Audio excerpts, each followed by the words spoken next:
kata-kata saya.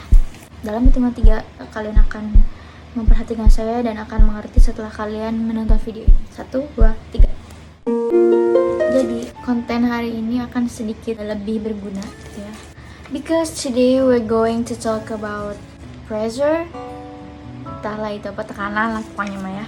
Tekanan di buku ilmu pengetahuan alam kelas 8 yang semester 2. Saya mungkin bukan dokter ahli bedah, tapi aku berharap dengan bantuan kalian kita akan bersama-sama membedah buku ini. Lebih baik punya satu pegangan buku, satu sumber buku yang emang bener-bener kalian pahami itu ya. Jadi aku di sini akan mengajak kalian untuk memahami buku ini. Jangan doi terus yang dipahami, tapi buku juga harus dipahami. Pahamilah satu buku dengan sungguh-sungguh, tapi emang lebih baiknya banyak, itu sumbernya banyak, tapi pahamnya juga banyak gitu. Kita buka di halaman pertama, ngeliatin daftar isi gitu. Aku liatin di sini ya, di sini. Di situ daftar isinya ya, bisa dilihat. Itu ada petunjuk buku, katanya ini bagaikan wahana bermain gitu. Langsung aja ke yang pertama, ini tekanan zat dan penerapannya dalam kehidupan sehari-hari. Langsung ke topik pertama, itu tekanan zat padat. Nah, sebelum kita masuk ke materinya lebih dalam, aku akan berikan beberapa contoh gitu. Di buku ini katanya di situ ada sepatu boot sama sepatu hak. Nah, ini sepatu boot sama sepatu hak. Akhir-akhir ini tuh emang lagi sering-seringnya hujan gitu ya. Nah, terus kalau misalkan kalian tinggal di sebuah pedesaan, terus jalanannya itu masih tanah gitu kebanyakan, apakah kalian akan memakai sepatu hak atau memakai sepatu boot? Apa kau melihat babi? Iya bener ya, kalian juga mikir kalau misalkan sepatu hak kan jadinya tuh masuk itu ke tanahnya, jadi tuh nggak cocok gitu, jadi kalian akan terjebak dalam tanah itu kalau misalkan memakai hak.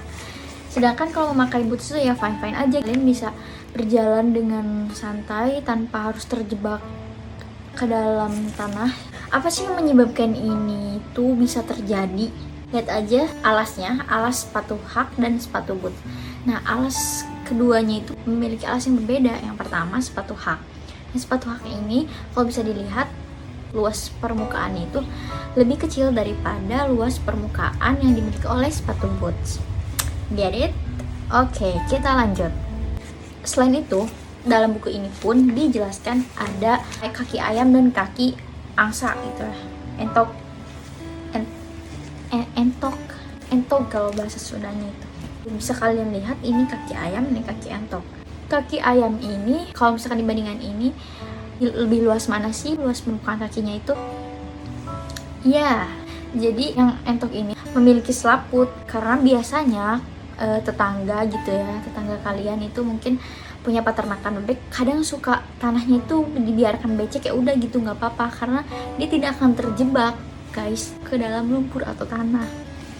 Beda sama ayam, ntar ayam itu nyemplung ke tanah terus becek tuh dia grepak-grepak gitu kan.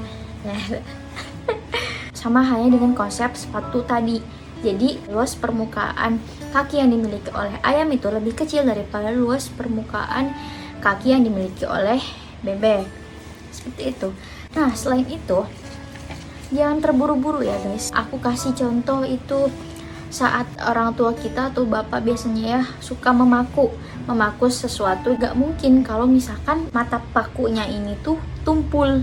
Bayangkan kalau misalkan tumpul, masuk sih, cuman membutuhkan gaya yang lebih besar. Bener gak? Oke. Nah, selain itu contoh lain bisa jadi di pisau. Memotong sayuran itu kan pakai pisau. Lihat aja mata pisau tuh lebih runcing daripada si bagian atasnya. Jadi bisa dikatakan luas permukaannya lebih kecil. Nah, sudah terbayang, sudah dapat menyimpulkan. Oke, satu lagi deh. Satu lagi yang suka olahraga, Kalian suka melakukan push up nih. Bandingkan ketika kalian push up memakai telapak tangan, kepalan tangan kayak gitu sama satu jari. Ini yang pro banget pakai dua jari gini ya.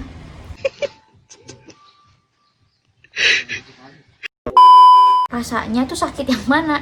Tentunya sakit yang ini kan. Kalau jari luas permukaannya lebih kecil, dia luas permukaannya lebih besar.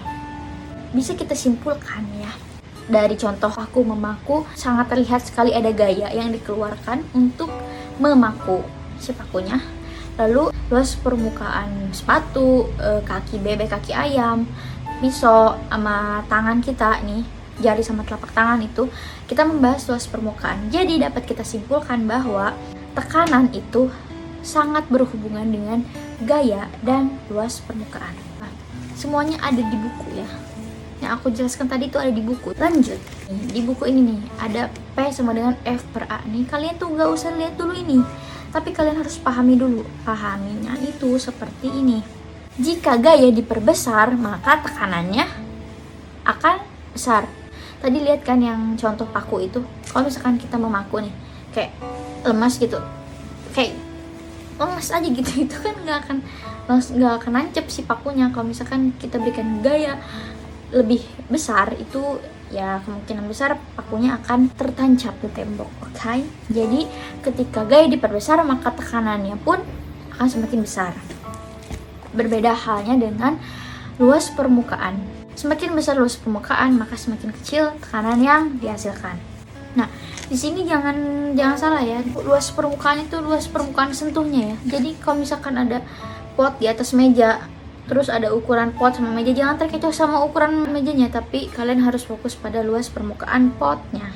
Oke? Berarti F itu sebanding dengan tekanan. Sedangkan tekanan atau P tadi berbanding terbalik dengan A. Oke, luas permukaan ya. Seperti itu. Materi, tekanan, zat, padat.